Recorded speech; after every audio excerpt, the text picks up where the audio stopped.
Já são muitas as discussões a respeito do que será central na Comissão Parlamentar de Inquérito a respeito do MST, Movimento do Sem Terra, e há inclusive contestações jurídicas afirmando que não há o cumprimento de uma exigência constitucional de que uma CPI deve ter, para ser formada, para ser instalada, deve ter um fato determinado a ser investigado, e além, claro, daquilo que o próprio regimento estabelece, as assinaturas que estão no pedido de abertura e assim por diante. Mas além dessa contestação jurídica, há movimentos também de juristas, de um lado e de outro, alguns que dizem haver o fato determinado, mas que não está isolado em um único dia, de um único mês, de um único ano, mas ligado às invasões. E, por outro lado, há juristas dizendo que há uma tentativa de criminalização de um movimento social. Inclusive, o chamado grupo Prerrogativas, né, formado ali por advogados, já disse que está à disposição para fornecer apoio jurídico e legal ao MST. Por outro lado, há acusações de que o movimento perdeu o vínculo com as suas causas históricas, sua bandeira original, a questão agrária, e passou a ser um movimento meramente político, ligado ao PT e cujas ações estariam sempre sendo determinadas por interesses políticos e não pela defesa da reforma agrária. Além disso,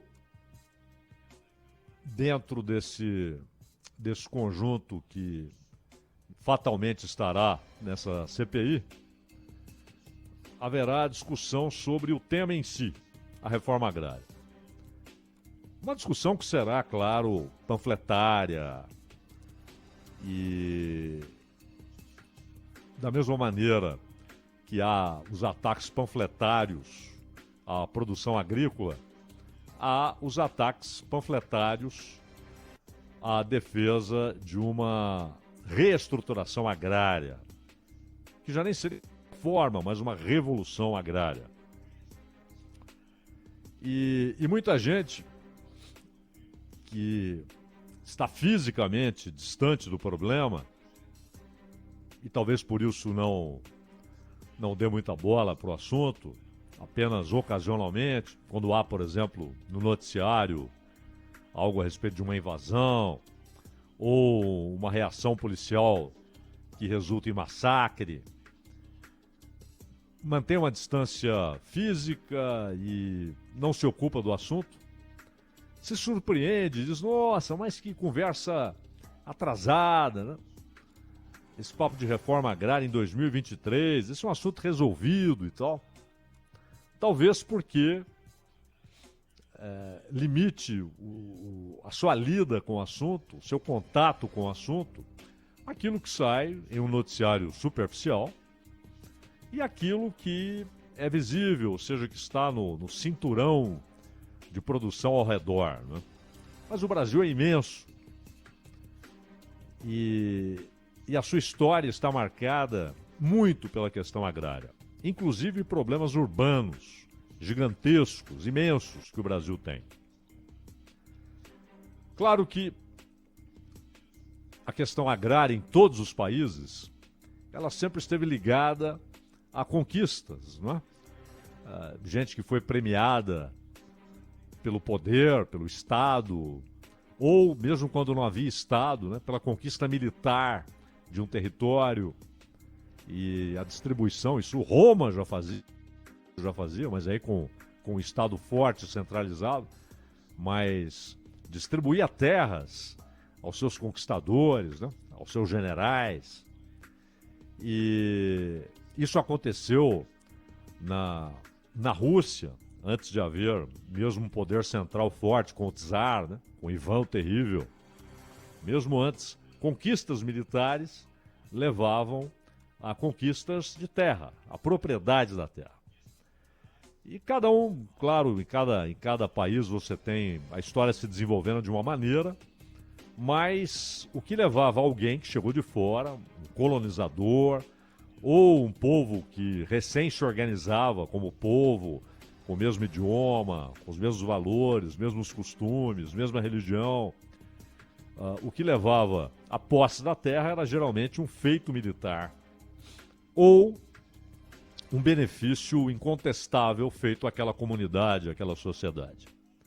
Depois começa a haver uma organização, a ideia de fato de propriedade, os títulos conferidos pelo...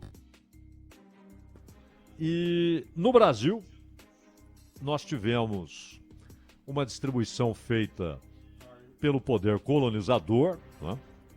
Ou seja, a ideia de que era preciso que alguns recebessem terras e, a partir daquelas terras que ganharam, iniciarem um processo de colonização e de defesa.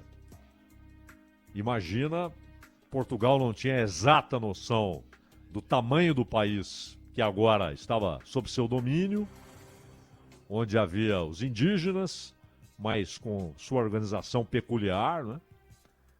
Sem nenhuma ideia de dono do território ou de proprietário ou de uma imensidão de terra, não havia isso, era sempre o sentido comunitário, de bem comum. E Portugal, sem conhecer, sem ter exata noção do tamanho da terra que conquistara, das características da terra que conquistara, das diferenças entre uma região e outra, queria descobrir tudo isso e precisava, não de soldados da coroa, mas precisava de gente disposta a trabalhar, a criar gado, a plantar isso e aquilo. Depois, claro, há o fenômeno das minas, né? E isso acaba concentrando as forças na exploração mineira, na busca pelo ouro. Mas a configuração das propriedades, ela sempre tinha relação com a concessão da coroa aos amigos do rei, dava-se terras. Isso antes de haver um governador geral. Esse sistema já estava definido, antes de haver um governador geral. E aí, com o governador geral, passa a haver uma centralização das decisões tomadas, mas não se tocava na ideia daquele que recebera da coroa uma imensidão de terra e que poderia, inclusive, transferir parte dela, em alguns casos vender até, mas eram casos específicos. Monocultura, o que a coroa precisa? O que ela precisa vender aos outros países europeus? É açúcar? Vamos produzir açúcar. É madeira? Vamos produzir madeira. E quando há descoberta das jazidas, aí, claro, isso ganha uma importância existencial para a coroa, porque o poder econômico e militar e político de um país se definia, na época, pela quantidade de ouro que ele tinha. Então, a monocultura ou explorações de determinado produto e, posteriormente, no século XVII, a intensificação do processo de mão de obra escrava, e isso se arrasta até quase ao final do século XIX, até 1888. Em 1850, a proibição do tráfigo de escravos e a aceitação de novos escravos. E antes, aquilo que levou até a ideia para inglês ver, né? Que era a proibição de trazer novos escravos por causa da pressão inglesa contra o tráfico, mas vem a expressão para inglês ver porque o tráfico continuava aos milhares, né? Aos milhares.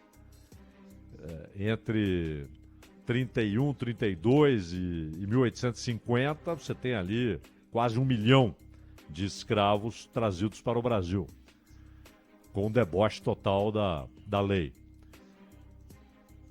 E com a escravidão, você não muda o sistema nem de propriedade e nem de exploração de uma única cultura. Isso permanece. Quando há uma imigração forte para o Brasil, de italianos, libaneses, posteriormente japoneses, é exatamente quando começa a haver uma diversificação maior, o uso dessa mão de obra, em São Paulo, por exemplo, da produção de café, né? O novo ouro, ouro verde, o novo produto de exportação do Brasil, o novo grande responsável por divisas internacionais. Mas não mudava nada em relação àquele conceito primordial estabelecido pela coroa. Aos amigos do rei, as terras. E claro, na medida em que a população cresce, em que outras atividades, inclusive industriais, vão permitindo que as pessoas acumulem capital, você passa a ter as negociações, né? E novos proprietários vão surgindo. Mas houve um momento em que a população brasileira era majoritariamente rural, em que a questão social passava pelo trabalho na produção agrícola. Então, famílias inteiras, várias famílias, numa única fazenda. E ali elas tinham água, tinham plantação para seu próprio consumo, uma horta, um pomar, uma criação ali de galinha, tinham seus ovos, uma vaquinha de leite para fazer um queijo, uma casa, onde havia colônias, no caso da produção de café, várias casas. Isso garantiu uma estabilidade que durou muito tempo. Mas como aconteceu em todo lugar, na Inglaterra acontece já no século XVIII e depois atravessa o século XIX, a industrialização exige mão de obra. E, ao mesmo tempo, ela leva a tecnologia para o campo e a tecnologia substitui mão de obra. E aí há o chamado êxodo rural. As pessoas deixam o campo, vão para a cidade em busca de trabalho, em busca de melhores salários, um crescimento absolutamente desordenado, sem nenhuma preocupação, aliás, de que fosse ordenado. As cidades vão crescendo rapidamente, desordenadamente, sem infraestrutura. E não é à toa que chegamos hoje a 100 milhões de pessoas sem saneamento básico completo. Tem uma coisa, não tem outra. Não tem água tratada, não tem esgoto. E esse país rico, desenvolvido, convive aí com o fato de ter metade de sua população sem saneamento básico. O êxodo foi muito rápido. Nos anos 60 começa a haver uma multiplicação da população urbana, um esvaziamento do campo. E isso provoca grandes problemas sociais nas cidades, inchadas, desiguais, com imensos bolsões de pobreza, que há muito deixaram de ser isso, bolsões ou guetos. São cidades inteiras dentro de outras cidades, mas excluídas do que há de bom na cidade. Do bom hospital, da boa escola, da rede de esgoto, da água tratada, da pavimentação. Excluídas. Muitas vezes excluídas até do socorro do Estado, na forma de seu braço armado, a polícia. Nem isso as alcança, senão em ações de busca, de repressão, mas não a convivência diária, cotidiana, a presença ali. Multidões. O Brasil tem o quê? 215 milhões? Esse é um número, é um chute. O último censo para valer foi em 2010, mas está em torno disso, essa é a projeção, arredondando, claro, os números, 215 milhões de pessoas. 10% em torno de numa única metrópole, São Paulo. Se pegarmos as duas maiores cidades, São Paulo e Rio, chegaremos a um percentual de brasileiros imenso, esse percentual, concentrada essa população em dois grandes centros urbanos, em duas grandes metrópoles. Metrópole no sentido da palavra, ou seja, uma cidade que se junta a outras, né? Que se liga a outras, já não há divisão, já não há espaço a ser percorrido entre as duas cidades, já se emendaram. E no caso de São Paulo, olhando do alto, você vê não mais uma metrópole, mas uma megalópolis. Né? Uma megalópolis, porque você tem ali a junção de metrópoles. São Paulo e Campinas quase se tocam. Você não vê isso pela estrada, você vê isso pelo alto. Jundiaí. E Campinas é uma metrópole. Então, há uma concentração gigantesca com todos os problemas advindos disso. E também com todas as oportunidades, a pujança. Mas os problemas que não são resolvidos. A falta de rede de esgoto, a falta de escola, a falta de hospital. E em outras cidades, Belo Horizonte, Porto Alegre, Fortaleza, Recife, Salvador, isso se repete.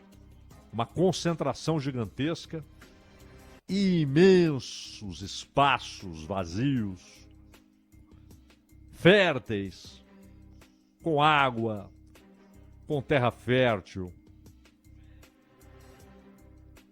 E ali, pouquíssimas pessoas trabalhando também de maneira intensa, enfrentando dificuldades. Aí vem um dos mitos, que é a ideia de que o chamado agronegócio não presta, não vale nada, é uma exploração inadequada da terra. E, na verdade, produzir comida é sempre difícil, seja para o consumo de 10 famílias, seja para abastecer o país, ou seja para abastecer, como é o caso, grande parte do mundo. É difícil. Você não controla a chuva, você não controla a insolação, você não controla aquilo que cabe ao Estado, né? Estradas para escoamento da produção, armazéns para garantir que haverá abastecimento em tempos de crise na produção por algum fator. Depende de produtos importados, óleo diesel, fertilizante. Não é moleza. Produzir é difícil. Às vezes, uma produção planejada toda ela, de soja, por exemplo, para semente. E, de repente, na hora da colheita, nos tempos da colheita, vem a chuva que não para, dia após dia, e aquilo faz com que a umidade na soja já inviabilize o seu uso para semente, ela só sirva para a indústria de óleo, a remuneração é outra. Você não controla isso. Não controla se vai chover, se não vai chover. Você pode até ter a informação hoje de que vai chover, mas você não pode impedir a chuva. As pragas, a falta de crédito, produtor de leite que recebe uma miséria pelo seu produto e há uma exigência de que ele use maquinário, que ele modernize a produção, mas ele precisa de dinheiro para comprar esse maquinário, não encontra crédito suficiente, não há dinheiro para todo mundo. Se ele vai onde há dinheiro, a taxa de juros é impraticável. Já vi gente perder a propriedade inteira para banco ou ter de vendê-la antes de perder para o banco. Então há muitos mitos negativos, né, a respeito do produtor rural. Mas também há muitos mitos negativos a respeito da questão agrária e da luta por terra. Até porque esse problema urbano, que não será resolvido na própria cidade, não vamos nem nos ater lá à ideia de Platão de que nenhuma cidade é viável com mais de 500 mil pessoas. Imagine dizer isso há mais de 2.000 anos, né? Era um número absurdo, um lugar com 500 mil pessoas. Mas ainda hoje, mais de 500 mil pessoas já é uma fonte de problemas, né? Tanto tempo depois. É uma fonte de problemas. E problemas que o poder público não consegue resolver, arrasta, inventa paliativos, mas o problema cresce com muito mais velocidade do que esses paliativos. E as cidades vão se tornando fonte de inquietação social, de violência urbana, de anomia, ausência de leis, de exacerbação da desigualdade, de ampliação da desigualdade social, produzindo pessoas que já são, pela maneira como a história se desenvolveu, já são desde o berço tornadas inviáveis economicamente. E lá estão aquelas imensidões, né? Terras devolutas, terras do Estado, que às vezes são tomadas sem que ninguém saiba. E só depois de 20, 30 anos alguém descobre que aquilo era do Estado, mas aí um abraço, já há uma construção, já há uma casa, já há um curral, já há uma cerca. E aí você simplesmente vai negociar a regularização daquele terreno. Mas a questão não é só agrária, porque essa luta que começou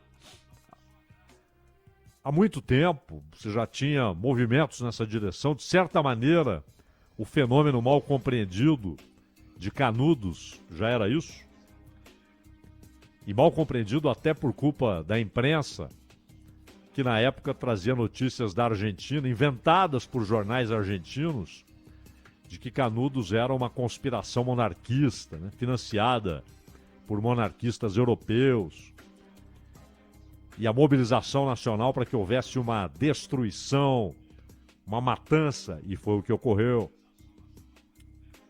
E há outros episódios em que a terra, poder produzir na terra, poder produzir a própria comida e ter também uma fonte de renda, vender o excedente.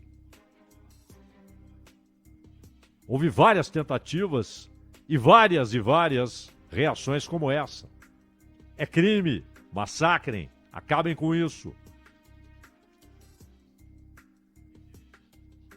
E com exceção de um gênio como Euclides da Cunha, a imprensa sempre teve um papel forte nesses relatos. Depois você tem o movimento do Julião,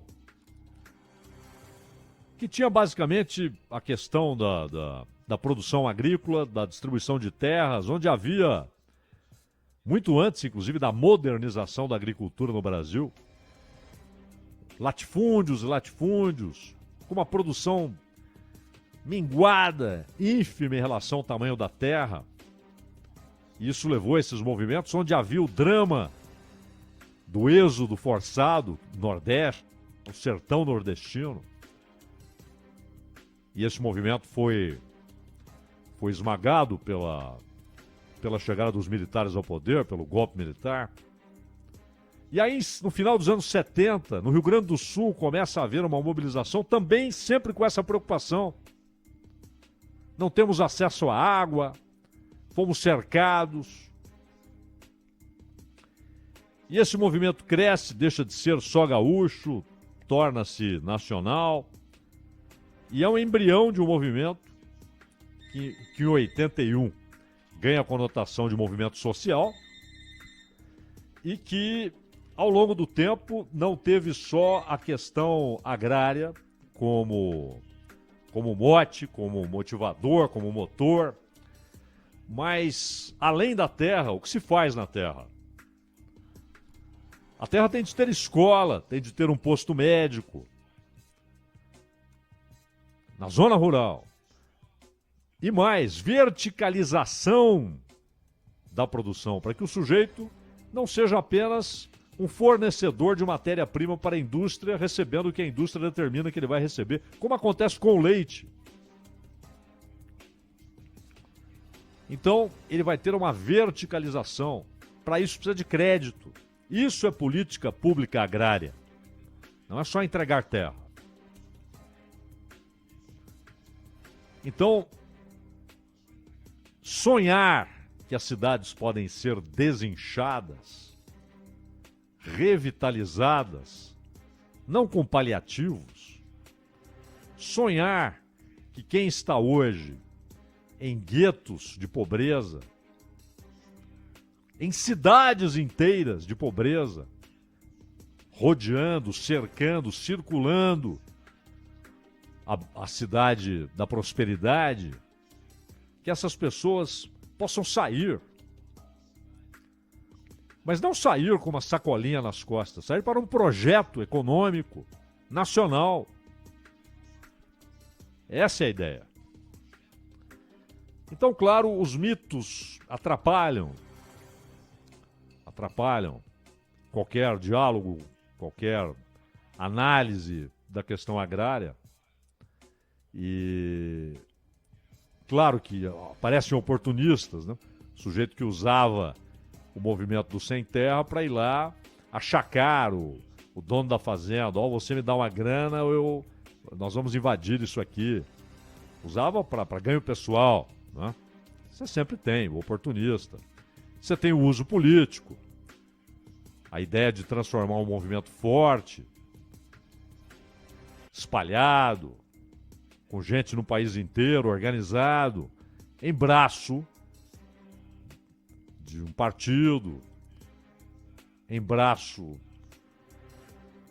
rapidamente mobilizado de um grupo de políticos, etc. E, ao mesmo tempo, a visão interna de que é possível avançar em busca de um projeto nacional de produção, com verticalização, com posse da terra, com título legal da terra, mas lugares viáveis, que possam abrigar famílias inteiras, com viabilidade econômica, aquilo que elas não encontram na cidade, não encontram na organização urbana. Viabilidade econômica.